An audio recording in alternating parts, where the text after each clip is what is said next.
Kolkata night Riders Sunrisers হায়দ্রাবাদের কাছে 110 রানে ম্যাচ হেরে গেল। এত বাজে ক্রিকেট কে খেলে ভাই?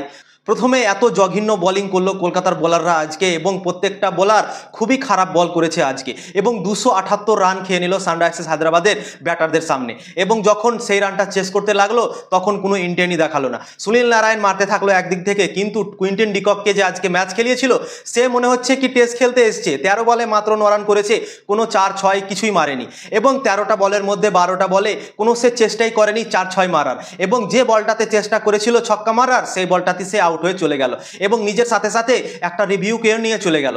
তো তোমরা ভাবতে পারছো কলকাতা 279 রান চেস করছে, এবং কুইন্টন ডিকক যে ওপেন করছিল আজকে কলকাতার দল থেকে সে 13 বলে মাত্র 9 রান করছে। কোনো ইন্টেন্ট দেখালো না, কিছু দেখালো না। তোমাদের ওপরে কোনো চাপ নেই, তোমরা প্লে অফ থেকে বিদায় হয়ে গেছো। তো এইরকম ক্রিকেট কেন ভাই? কলকাতার ফ্যানরাকে একটু খুশি করো। আইপিএলের বাকি দলগুলো বিদায় হয়ে গেছে, তারা ক্রিকেট খেলছে দেখো। রাজস্থান অসাধারণ খেললো লাস্ট ম্যাচটা, দিল্লি অসাধারণভাবে খেললো, লখনৌ অসাধারণভাবে ক্রিকেট খেলে গুজরাটকে হারালো, এবং চেন্নাই আজকে গুজরাটকে হারালো, এবং অসাধারণভাবে তারা আইপিএল 2025 সালটা ফিনিশ করলো।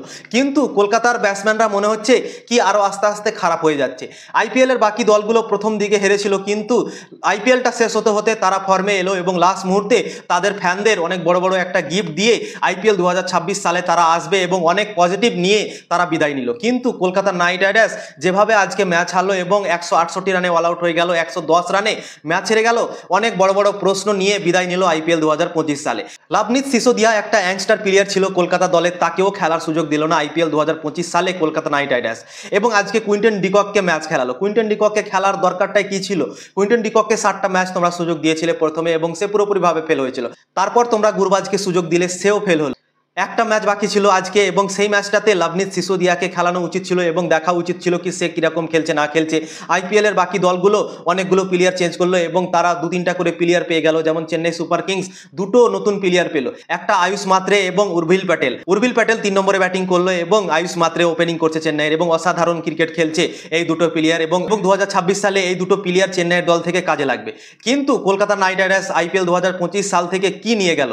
কিছুই নিয়ে গেল না ভাই। আরও অনেক বড় বড় প্রশ্ন নিয়ে আইপিএল 2025 সাল থেকে বিদায় হয়ে গেল। তো কুইন্টন ডিকককে আজকে খেলানোর কোনো মানেই ছিল না। একটা ইয়াংস্টার প্লেয়ারকে সুযোগ দিত, সে ওপেনিংও করে এবং সে উইকেট কিপারও করে, তো দুটো জিনিসই পেয়ে যেত, এবং দেখাও হয়ে যেত কি সে কেমন ক্রিকেট খেলছে না খেলছে। কিন্তু কলকাতা নাইট রাইডার্স সুযোগই দিল না লাভনীত সিসোদিয়াকে, এবং কোনো ম্যাচ না খেলেই আইপিএল 2025 সাল থেকে ফিরে যেতে হলো লাভনীত সিসোদিয়াকে। এবং কলকাতা খুবই খারাপ পারফরমেন্স করলো, তা সত্ত্বেও সুযোগ পেল না। আইপিএলের বাকি দলগুলো খারাপ খেলেছে, এবং তারা অন্যান্য নতুন প্লেয়ারগুলোকে সুযোগ দিয়েছে, এবং সেই প্লেয়ারগুলো অনেকটা ভালো খেলেছে, এবং আইপিএল 2026 সালে কাজে লাগবে। কিন্তু কলকাতা এরকম কিছুই করলো না। ভেঙ্কটেশ আইয়ারকে 23,75,00,000 টাকায় কিনেছে, কিন্তু তাকে 3-4টা ম্যাচ থেকে খেলালো না, তো তাকেও বসিয়ে রাখলো। এবং আজকে যে প্লেয়ারগুলো আমাদের দল থেকে খেললো, প্রথমে তো বোলিং খুবই খারাপ করলো, দ্বিতীয় ওভার থেকেই বোলিং খারাপ করতে শুরু করে দিয়েছিল। অ্যান্ড্রিক নকিয়াকে আজকে খেলিয়েছিল, এবং অ্যান্ড্রিক নকিয়াও খুবই পিটে গেল আজকে। হর্ষিত রানা, বৈভব বরোড়া, তারপর বরুণ চক্রবর্তী সবাই মার খেলো আজকের ম্যাচে, এবং 278 রান সানরাইজার্স হায়দ্রাবাদ প্রথমে ব্যাটিং করে নিল। এবং সেই রানটা যখন চেস করতে গেল তখন আমাদের ব্যাটসম্যানরা কি করলো তোমরা দেখো। খুবই বাজে পারফরমেন্স করলো আমাদের ব্যাটসম্যানরা ব্যাটিংয়ে, এবং যে পিচে সানরাইজার্স হায়দ্রাবাদ 278 রান করলো এবং 279 রানের টার্গেট দিল, সেই পিচে আমাদের ব্যাটসম্যানরা দেখো কি করলো, 168 রানে অল আউট হয়ে গেল। তো কলকাতা অন্য পিচে ব্যাটিং করলো, এবং হায়দ্রাবাদ কি অন্য পিচে ব্যাটিং করেছে? সেম পিচে ব্যাটিং করেছে, কিন্তু ডিফারেন্সটা তোমরা দেখো কতটা। তো তোমরা ভাবতে পারছো কি ক্রিকেট খেললো আজকে কলকাতা। প্রথমে বোলিংয়ে খারাপ করলো, খুবই বাজে পারফরমেন্স করলো, এবং ব্যাটিংয়ে আরও জঘন্য পারফরমেন্স করলো। যে নতুন প্লেয়ারগুলোকে সুযোগ দেওয়া উচিত ছিল সেই প্লেয়ারগুলোকে খেলালো না, এবং যে প্লেয়ারগুলো আউট অফ ফর্ম ছিল সুযোগ দিয়েছিল আগে, আবার সেই প্লেয়ারগুলোকে আবার দলে নিয়ে নিল।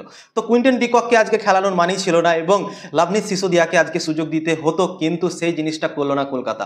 এবং অনেক বড় বড় প্রশ্ন নিয়ে কলকাতা নাইট রাইডার্স আইপিএল 2025 সাল থেকে বিদায় নিল, এবং সানরাইজার্স হায়দ্রাবাদ অসাধারণভাবে ফিনিশ করলো।